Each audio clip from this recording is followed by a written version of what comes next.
In this colouring book, Petites Poupées, I'll be colouring Aurora from Disney's Sleeping Beauty.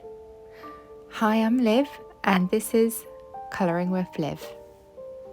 So in this video, I'll be experimenting how I can use Crayola markers as a watercolour. So this idea came from when I was walking around one of those cheap shops, or something like similar to a dollar store. And there's one in France called Giphy, and I found some Mon markers. So it's just like an unbranded water-based marker. And after I bought it, I thought, hang on, I have some watercolor markers. I've got 100 Crayola markers that have just been sitting there. And I thought, how could I use them? Well, they are water-based. And it's just like a light bulb went off, and I thought, oh my gosh, why haven't I thought of this before? And I thought, hey, this is such a cool idea because I've got 100 different colours, and I have like smaller watercolor sets, just kind of more the basic sets where you have to try and practice mixing the watercolors by yourself.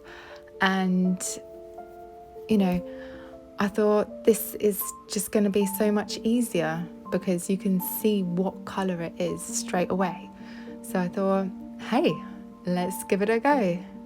So all I did was just grab my Crayola marker or my other watercolour based markers, and I just popped that on my ceramic palette, grabbed my watercolour brush, and there you have it. And then I also just used the marker on top of some bits like the wood on the tree. And yeah, it was a lot of fun, I have to say.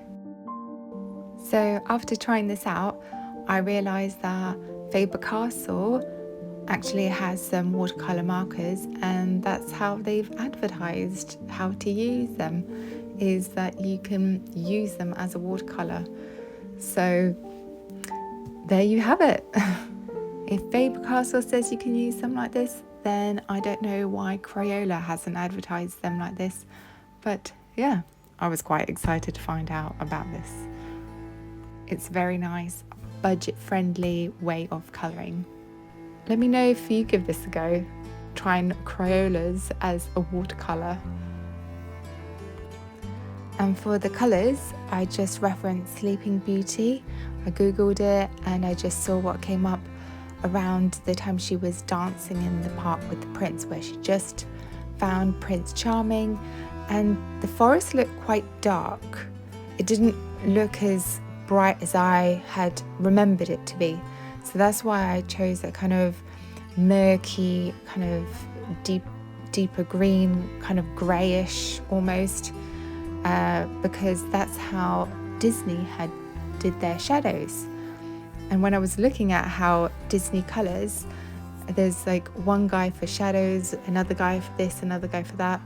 So that was quite interesting. So I wanted my colouring to be quite close to the original Disney of Sleeping Beauty.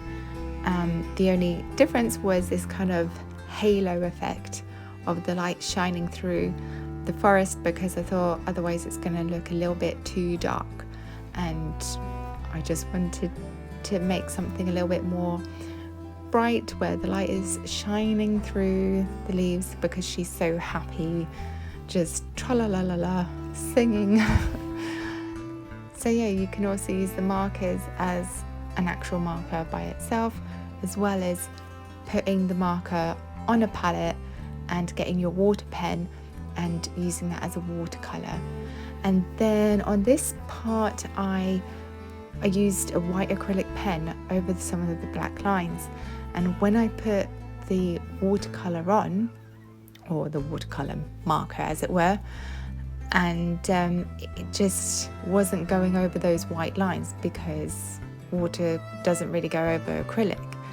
So I tried to do the best that I could. I used the marker, I used the water pen,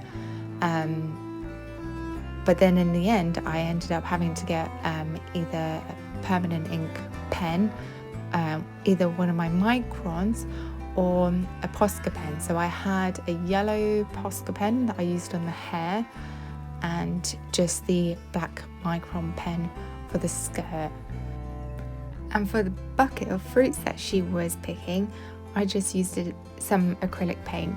So I just mixed that together and dotted like it was a few berries that she had picked. And that's how I fixed that little bit. So if you found this video helpful at all, or if you like this colouring, give it a like, thumbs up, subscribe, and I'll see you in the next one. Bye!